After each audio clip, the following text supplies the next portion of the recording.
नमस्कार, मेरा नाम है ओम प्रकाश। स्वागत है आप सभी का ओपी के टिप्स में। आज के एपिसोड के ये वीडियो में आप जानेंगे आसमानी बिजली के बारे में। आसमानी बिजली क्या है, आसमानी बिजली जो गिरते हैं, ये बिजली के गिरने से लोग मर क्यों जाते हैं, ये बिजली में ऐसे कौन सी पावर होते हैं, इसके चपेट में आने से लोग मर जाते हैं और लोग जल जाते हैं।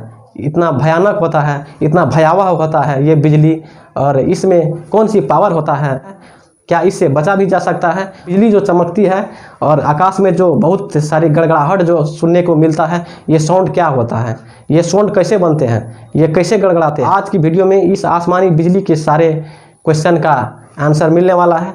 इस आसमानी बिजली के सारे रहस्य को उजागर होने वाला है इस वीडियो में। इसीलिए ये वीडियो को बिना स्किप किए आप एंड तक जरूर से ज़रूर देखेंगे। और यदि इस चैनल पर आप नए हैं तो इस चैनल को लाइक करें, सब्सक्राइब करें और बेल बटन को प्रेस करके ऑल को सेलेक्ट करें, ताकि आने वाले सभी वीडियो की जानकारी सीधे आप तक पहुँचे और आप ऐसे ही जानकारी से अपडेट रहें। तो चलिए शुरू करते हैं। आसमानी बिजली क्या है और ये बिजली बनने की प्रक्रिया क्या है, और ये बिजली गिरने से लोग मरते कैसे हैं, और ये बिजली गिरने से लोग मरते क्यों हैं, तो चलिए जानते हैं। पृथ्वी की सतह पर जितने भी जल के स्रोत हैं, वो सारे जल की स्रोत पर, वो जल पर सूर्य की किरण पड़ने से जल पर ताप का प्रसारण होता है। जल पर ताप का प्रसारण होने से जल जो है वाष्प के रूप में परिणत हो जाते हैं। ये जल वाष्पीकरण होके ये आकाश में उड़ने लगते हैं, आकाश की तरफ उड़ने लगते हैं, ऊंचाई की तरफ ये वाष्प जाने लगते हैं।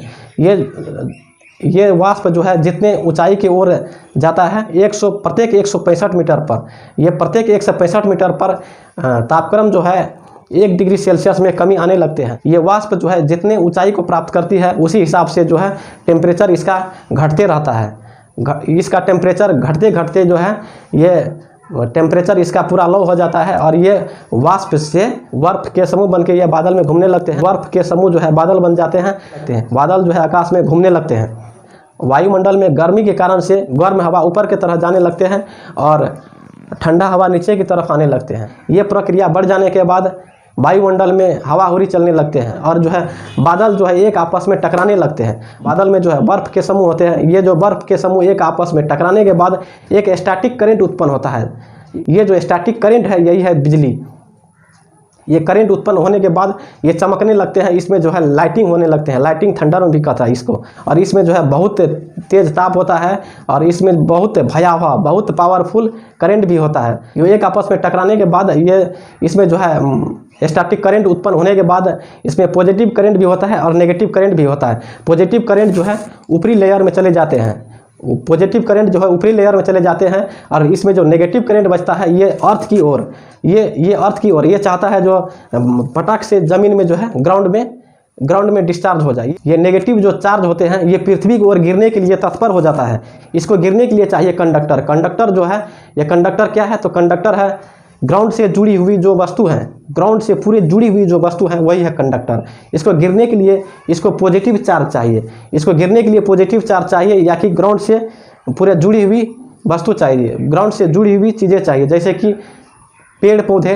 पेड़ पौधे, कोई टावर या इस पर जो है अक्सर गिरता है। तो क्यों गिरता है, तो ये जो पेड़ जो है, वृक्ष जो होते हैं, ये पूरे ग्राउंड से जुड़ी हुई होते हैं। ये इस पर जो है नेगेटिव का चार्ज गिर के धड़ाम से पटाख से ज़मीन में चले जाते हैं। ये जो नेगेटिव चार्ज होते हैं ये ग्राउंड पे गिरने के लिए इसको कंडक्टर चाहिए, और कंडक्टर जो है ये पेड़ पौधे होते हैं। पेड़ पौधे के जरिए गिर के ये डिस्चार्ज हो जाते हैं ज़मीन में। बिजली गिरने की प्रक्रिया यही है, और ग्राउंड में भी गिरता है। जैसे कि हवा चलने लगते हैं, हवा चलने के बाद पेड़ पौधे में घर्षण होते हैं। घर्षण होने के बाद यहाँ पे भी एनर्जी उत्पन्न होता है, पॉजिटिव एनर्जी और नेगेटिव एनर्जी। पॉजिटिव एनर्जी जो है नेगेटिव एनर्जी अर्थ खींच लेती है नीचे की ओर, पॉजिटिव एनर्जी ऊपर रहता है। तो ऊपर जो रहता है नेगेटिव एनर्जी, पॉजिटिव एनर्जी तो बिजली का ऊपर चले जाते हैं, और नेगेटिव एनर्जी जो है पृथ्वी पर आने के लिए जो तत्पर रहता है ये पॉजिटिव एनर्जी पर वृक्ष पर चले आते हैं। तो इसीलिए ये वृक्ष पर गिर जाते हैं।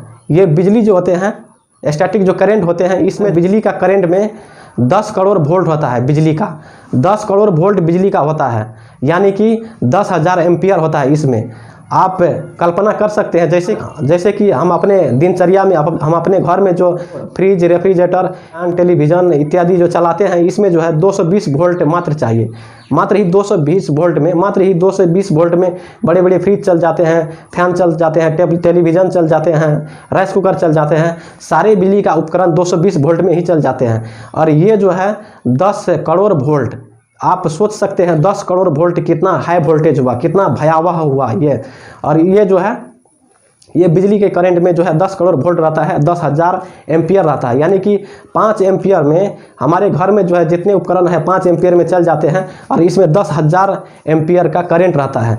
और एक अच्छी बात है इसमें जो है 0.0005 सेकेंड मात्र इसमें रहता है। ये जो करंट रहता है, करंट रहने की अवधि जो है बहुत कम है। करंट रहने की अवधि जो है बहुत कम है, इसीलिए जो है तो ये एक अच्छी बात है। इसमें जो है ये करंट रहने की पावर, ये करंट रहने की जो अवधि है, इसमें जो है करंट रहने की अवधि है 0.0005 सेकेंड, यानी कि मिली सेकेंड से भी बहुत कम जो है समय इसमें जो है ये इतना करंट रहता है। तो जो बिजली जो चमकते हैं, और ये इसमें जो ताप रहता है, ये ताप जो है 27,000 डिग्री सेल्सियस से लेके 30,000 डिग्री सेल्सियस तक इसमें ताप रहता है। यानी कि हीट जो है ये गर्म, जैसे कि हीट जो रहता है इसमें 27,000 डिग्री सेल्सियस से लेके और 30,000 डिग्री सेल्सियस तक इसमें हीट रहता है। यानी कि इसमें हीट भी बहुत बड़ा है। आप सोच सकते हैं, आप कल्पना कर सकते हैं सूर्य के सरफेस पे जो हीट रहता है, वो हीट जो है 6,000 डिग्री सेल्सियस मात्र रहता है। सूर्य के सरफेस पर जो हीट रहता है वो 6,000 डिग्री सेल्सियस मात्र रहता है। और इस जो आसमानी बिजली जो चमकती है, इसमें जो हीट उत्पन्न होते हैं, इसमें स्टैटिक करंट के जरिए जो हीट उत्पन्न होते हैं, इसमें जो है 27,000 डिग्री सेल्सियस से लेके 30,000 डिग्री सेल्सियस तक इसमें हीट उत्पन्न हो जाता है। तो आप सोच सकते हैं ये कितने भयावह है। ये 220 वोल्ट के तार पे, ये तार जो गांव में खींचे रहता है, नंगा तार, इस पे यदि 220 वोल्ट रहता है, इस पे यदि कोई व्यक्ति गलती से माइनस और प्लस, यानी कि नेगेटिव और पॉजिटिव दोनों तार को यदि एक बार पकड़ लिया जाए, इसमें शॉर्ट सर्किट हो जाए, तो आदमी जल करके राख हो जाता है। यदि ये 220 वोल्ट में मात्र 10 करोड़ वोल्ट का इसमें स्टैटिक करंट है और 10,000 एम्पियर का इसमें करंट है। तो आप सोच सकते हैं ये यदि किसी व्यक्ति के पास में गिर जाए या किसी व्यक्ति के ऊपर गिर जाए, तो वह व्यक्ति का मरना स्वाभाविक है। तो इसीलिए ये इतने भयावह, इतने तेज करंट, इतने जो है पावरफुल करंट, पावरफुल हीट यदि कोई व्यक्ति पर गिर जाता है, तो इसीलिए व्यक्ति मर जाता है, जल के मर जाता है। यदि व्यक्ति के सीधे ऊपर कपाड़ पे या व्यक्ति के सीधे ऊपर यदि नहीं गिरे और इसके जो है आसपास भी गिर जाते हैं, तो स्टेप पोटेंशियल के आसपास भी गिर जाता है, तो स्टेप पोटेंशियल के जरिए ये व्यक्ति को अटैक कर देता है। स्टेप पोटेंशियल क्या है? तो स्टेप पोटेंशियल वो चीज़ है जैसे कि आपके 10 मीटर साइड में गिर जाएं, तो 10 मीटर साइड में यदि ग्राउंड पे गिर जाएं, तो ग्राउंड को जो है वो हीट करता है।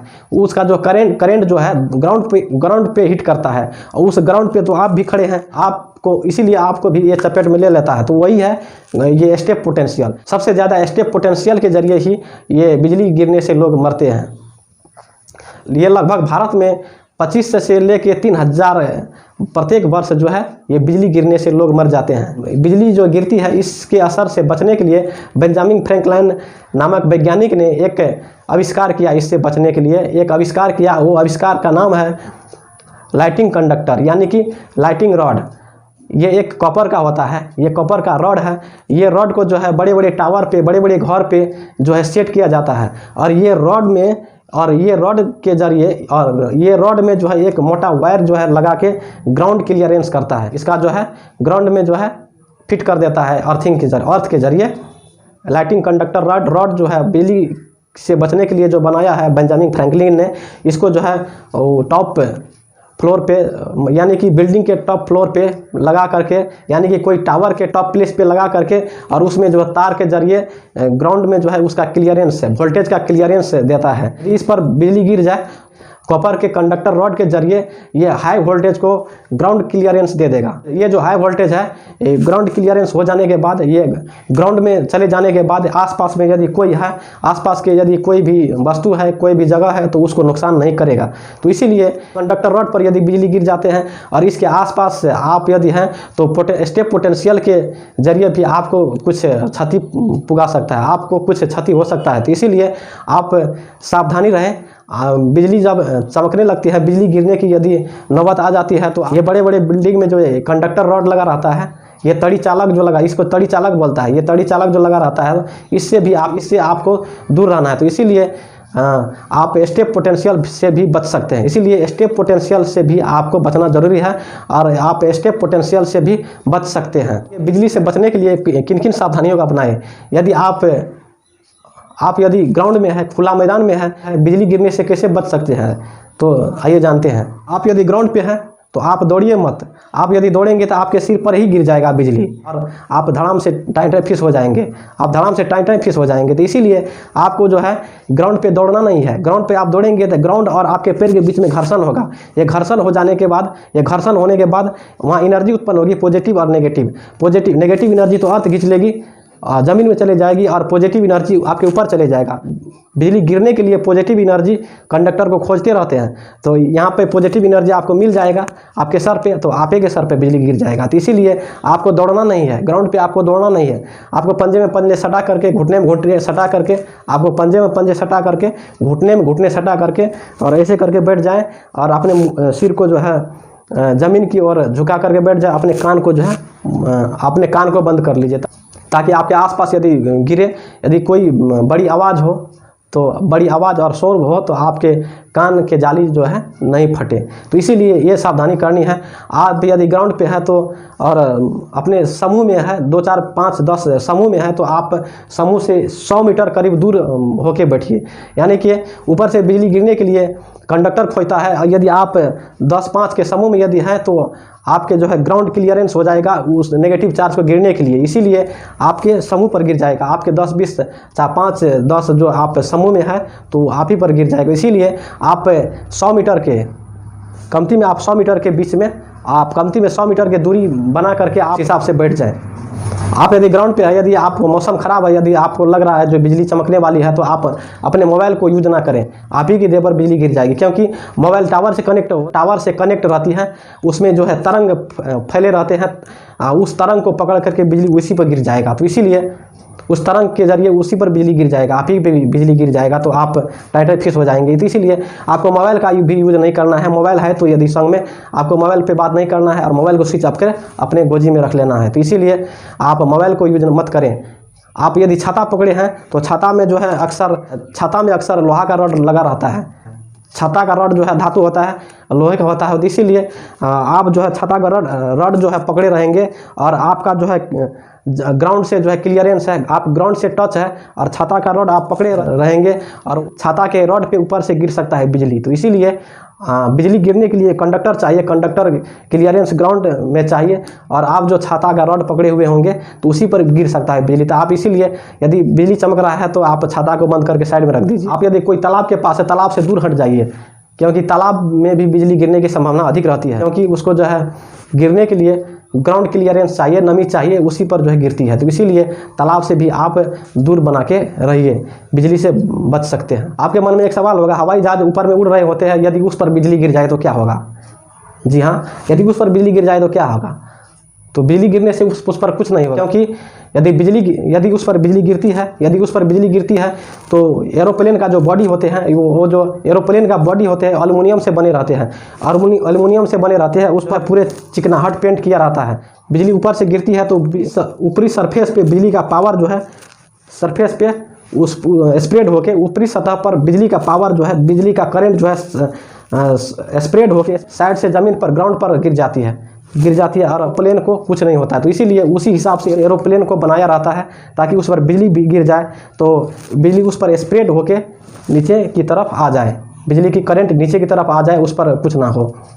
यदि आप ग्राउंड पे है तो बिजली गिरने की संभावना बन जाए तो आप अपने कार में घुस जाएंगे, तो वहाँ पर भी आपको इस बिजली से बचा जा सकता है। क्योंकि कार पे यदि बिजली गिरेगी तो फटाक से कार के ऊपरी सरफेस के जरिए ग्राउंड में चार्ज कंडक्ट हो जाएगी और आपको जो है कुछ नहीं होगा। तो इसीलिए आप इस छोटी छोटी बातों को जो ख्याल रखेंगे, आप इसीलिए इस छोटी छोटी बातों पर यदि ध्यान रखेंगे, आप अपने जीवन को बचा सकते हैं बिजली की चपेट से। आज के लिए इतना ही, मिलते हैं अगले वीडियो में। तब तक के लिए आप स्वस्थ रहिए, मस्त रहिए, व्यस्त रहिए। धन्यवाद, हंसते धन्यवाद।